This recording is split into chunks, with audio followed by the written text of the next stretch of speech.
Après une première année qui a fait connaître le SCH sur tous les stades de la région et qui restera à jamais gravé dans la mémoire, il nous faut désormais penser à la seconde. Des 15 joueurs pionniers, il en reste encore 12. Seul Serge Maret démissionnera pour convenance personnelle. Joël Godin et Jean-Claude Manac rangeront leurs crampons au grenier. Ils estimaient que le devoir accompli, ils pouvaient maintenant se consacrer à leur famille. Merci Serge, merci Joël, merci Jean-Claude d'avoir mis vos talents à la disposition du SCH et ainsi contribué à son succès. Mais la qualité de son jeu et l'ambiance qui y règne ont trouvé écho auprès de nombreux joueurs. Pascal Lebotte, Patrick Lenerès, Marc Garé, Jean-Luc Emono, Dominique Scavarec, Michel Briand, Jules Langevilliers, Joël Cadic, Didier Gégaud, Alain Padelec, Jean-Yves Kernin, Martial Leroux, Philippe Caroux, Michel Baron sont venus grossir notre effectif. De ce fait, nous pouvons engager une équipe en championnat de 3e division. Dès les premiers entraînements, toujours livrés de main. Oh pardon, je reviens parce que vraiment en ce moment ça va pas. Pourtant on n'a rien vu ensemble, Pierre, de l'après-midi. La preuve, c'est Marie-Claude Bière à voir tout à l'heure. Je l'ai pas eu encore. Tu l'as pas encore eu, hein, c'est vrai. Dès les premiers entraînements, toujours drivés de main de maître par Yves, nous sentions tout de suite une joie de jouer et aussi l'ambition qui était d'ailleurs l'objectif de monter en promotion de première division. Un travail sérieux en entraînement et nous remportions le tournoi 11 de la LTL. Quelques jours plus tard, le 15 août, pris par le concert rock que nous organisions, nous ne récidivions pas au tournoi de l'US Pulec, mais néanmoins, nous parfîmes notre préparation.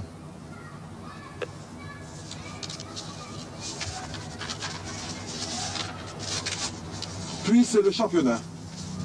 Premier match à Etel contre la baie de l'Eteloise. Les choses sérieuses commencent. Nous sommes quelque peu inquiets car Dominique Scavarec, prévu arrière droit, a quelques ennuis avec sa voiture et ne peut rejoindre Etel pour le coup d'envoi. Nous sommes juste 11 pour ce premier match que nous voulons gagner. Oui, il le faut pour la suite du championnat que nous voulons remporter. Alors, pas de faux pas. Hélas, 3 fois hélas, nous sommes battus par le plus petit score, mais battus quand même. Nous sommes déçus, mais l'excellente prestation de la seconde mi-temps nous laisse augurer des jours meilleurs. Nous sommes tous conscients que nous pouvons beaucoup mieux, alors attention, les autres paieront la casse. Cela ne tarde pas. Le dimanche suivant, les pauvres Beluga de Belz retournent chez eux avec un cinglant 6-0. Puis nous allons ramener à la réalité les Unitaires de Veynes qui postulaient au titre de champion en les dominant chez eux sur le score sans appel de 5-1. Désormais, nous sommes les favoris du groupe. Installés aux premières loges, nous sommes l'équipe à battre. Et le 15 octobre 1978 se produit un grand événement dans notre petite commune. Ce dimanche 15 octobre 1978 fera date dans l'histoire de Sainte-Hélène. En effet, tout Sainte-Hélène s'apprête à vivre le derby Football Club Hélénois Espérance de Sainte-Hélène. Dans les commerces et cafés, on suppute les chances de chacune des équipes. Les pronostics vont bon train. Ils sont en notre faveur. Nous n'allons pas les décevoir. Et après une bonne résistance en première mi-temps de l'Espérance, le score nul 0-0, dû surtout à une grande contraction de notre part, nous allons dominer nos valeureux adversaires en seconde mi-temps, puisque nous inscrivions 6 buts et ainsi remporté par une écrasante victoire le premier derby hélénois. Oui, nous étions irrésistibles et nous accumulions les victoires. D'ailleurs, cette seconde année, je ne vais pas m'étendre plus loin, nous fûmes à nouveau champions et nous rejoignons rapidement l'objectif qui s'était fixé pour ce début de saison, la promotion de première division. Bien sûr, il y a eu le championnat, mais je voudrais revenir quand même sur certaines déceptions, et notamment en Coupe de l'Ouest, lorsque nous fûmes confrontés à l'ES Merlevenez. Les résultats pourtant en championnat nous laissaient augurer d'un excellent résultat. Excusez-moi, je me répète, mais quel désenchantement. Une première mi-temps excellente où nous aurions dû mener à la marque, et c'est le contraire que se produisit. Et puis la seconde, c'est Waterloo. Score final 8-0. Quelle tristesse sur nos visages, nous qui voulions montrer aux Merlevinois que nous pouvons rivaliser avec eux. Encore un peu de patience et nous serons leur égal avant de faire mieux. Mais nous ne sommes pas des gens à s'attarder sur les défaites. à nous permettre de mieux préparer nos victoires. Les résultats sont là pour le démontrer. Bien, je crois que j'ai passé rapidement sur cette seconde saison. Je voudrais quand même peut-être revenir légèrement sur la prestation de notre équipe B, que si elle avait cru beaucoup plus dans ses possibilités, elle aurait obtenu un meilleur classement. Mais ce n'était que le lancement de cette équipe, et l'année prochaine on compte beaucoup sur elle pour qu'elle nous remonte à nous tous le moral, et elle qu'elle monte d'un cran en championnat de deuxième division. Bien, je bégaye un peu, excusez-moi. Maintenant, nous allons passer donc en images sur les garçons qui ont fait monter notre équipe A en promotion de première division. Bien, Pierre, je vais t'accompagner. Donc, nous allons revenir sur ces garçons qu'ils ont portés en promotion de première division. Et vous apercevez donc de superbes jambes. Non, ce n'est pas celle de Yves, ni de Joël ou de Platilou de Rocheteau. Vous allez découvrir avec moi que ce sont les jambes de charmantes supportrices, ô combien toujours présentes. Encore un peu de suspense, devinez, devinez, devinez. Et bien, il s'agit tout simplement, comme vous le voyez, de notre sympathique marraine Janine Baudet et de Noël Guégano, toujours dévoué à la buvette, et qui rend ainsi de fiers services au LCH. Donc maintenant, nous allons voir l'image où se trouvent nos garçons. Nous y voilà. Bien. Là, on dirait Arribas. Vous l'avez tout de suite reconnu. C'est Armand Corlet, notre sympathique vice-président, qui nous accompagne dans tous les déplacements et qui est toujours également sur notre célèbre terrain de Bégarland. Là également, il aurait beaucoup de choses à dire, mais vous savez, il en faudrait dire beaucoup de choses et on oubliera toujours pas mal de choses. Bien, nous allons donc commencer avec Armand, vous le connaissez, je ne le présente pas. Donc à ses côtés Yves Baudet, toujours présent, Bertrand Caron, Christian Caron, moi-même, Dominique Scaverec.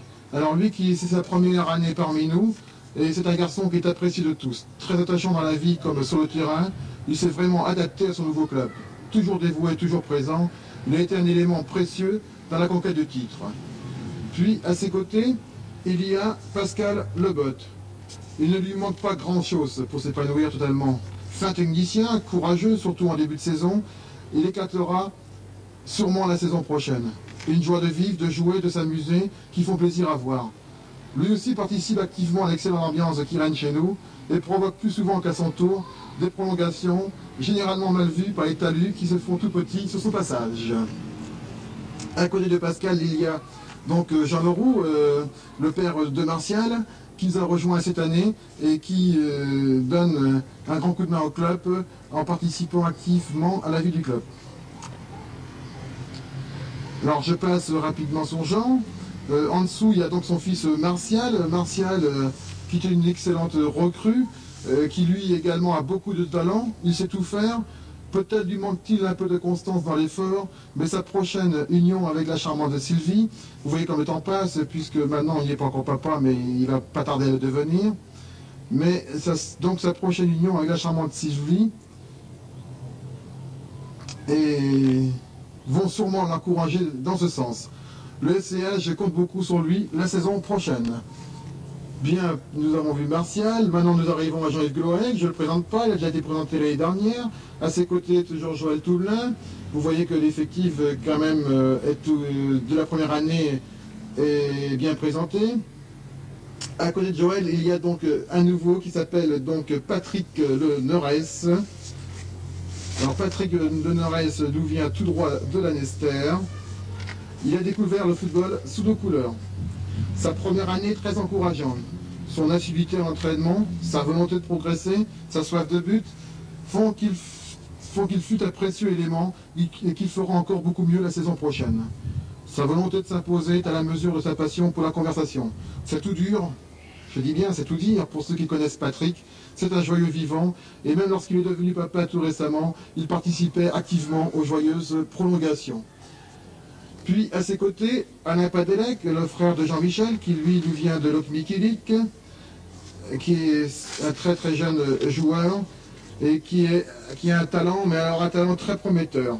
Il nous a apporté beaucoup cette année au niveau de la défense et a remplacé très souvent avec bonheur Jean-Yves dans les buts. Quelques erreurs de jeunesse, il ne maîtrise pas toujours ses nerfs, mais depuis que sa jolie fiancée vient l'encourager, il semble prendre le dessus. Sa joie de vivre fait plaisir à voir, demande toujours des prolongations, et s'il n'est pas le dernier à créer l'ambiance, il est souvent le dernier à quitter ses prolongations. Et à côté donc d'Alain, il y a Simon qui lui j'ai également présenté. Voilà donc ces garçons, quelques autres bien sûr ont complété l'effectif, mais nous allons y revenir puisque maintenant nous allons tomber sur l'écrit. Nous allons montrer notre équipe de 3e division. Notre équipe de 3e division qui est drivée de main de maître. Donc, voilà donc cette équipe de 3e division qui aurait beaucoup mieux fait dans son championnat si elle avait été plus constante. Donc sur l'image vous voyez Jean-Michel Padelec. Je disais qu'il a été drivé de main de maître par Jean-Michel Padelec et René Caroux. Donc à côté de Jean-Michel il y a Jean-Michel Guégano qui... Excusez-moi, j'allais carrément sur l'image faire voir avec mes doigts comme s'ils n'étaient pas connus ces joueurs. Jean-Michel Guégano, je ne reviens pas sur lui. Michel Briand qui est un nouveau joueur. Et Michel, peut-être qu'on pourrait faire un commentaire pour Michel Briand. Nous lui devons beaucoup, ne serait-ce que pour sa participation active et généreuse à la vie du club. Dommage qu'il soit pris par ses occupations professionnelles et il ne peut s'entraîner, sinon par ses qualités naturelles, il pouvait venir renforcer le potentiel offensif de l'équipe première. À ses côtés, il y a Jean-Yves Carnin. Jean-Yves Carnin, qui est un garçon de Sainte-Hélène, que tout le monde connaît bien, et qui aurait mérité de figurer le plus souvent en équipe première. Ce n'est pas sa valeur qui n'y était pas, mais simplement en raison de la loi des mutés. Aussi à l'aise à l'avant qu'à l'arrière, possédant un excellent tir, et ce n'est pas une vilaine blessure qui va l'empêcher de continuer. À ses côtés, il y a Michel Baron, et puis plus bas, vous verrez Philippe Caroux. Ce sont deux jeunes que j'ai associés dans ce petit commentaire. Ils sont vraiment les plus jeunes de l'association, et sont deux jeunes cadets qui n'ont rien à envier avec leurs aînés, si ce n'est que l'handicap morphologique de leurs 15 ans. Deux grands espoirs du club, au talent prometteur. Bien, j'ai donc passé Michel, Philippe Boudouille, vous le connaissez, j'ai déjà présenté, Jean Leroux également. Puis en dessous Jean Leroux, il y a qu'est-ce qu'on fait là, les voitures qui arrivent. Bien, nous étions donc arrivés à Denis Nicolas, qui comme Patrick Nerez a découvert le football chez nous, fait de son mieux sur le terrain, mais tant qu'il préférera la bière, ou plutôt les sorties du samedi soir, faut pas être trop méchant, il aura du mal à progresser.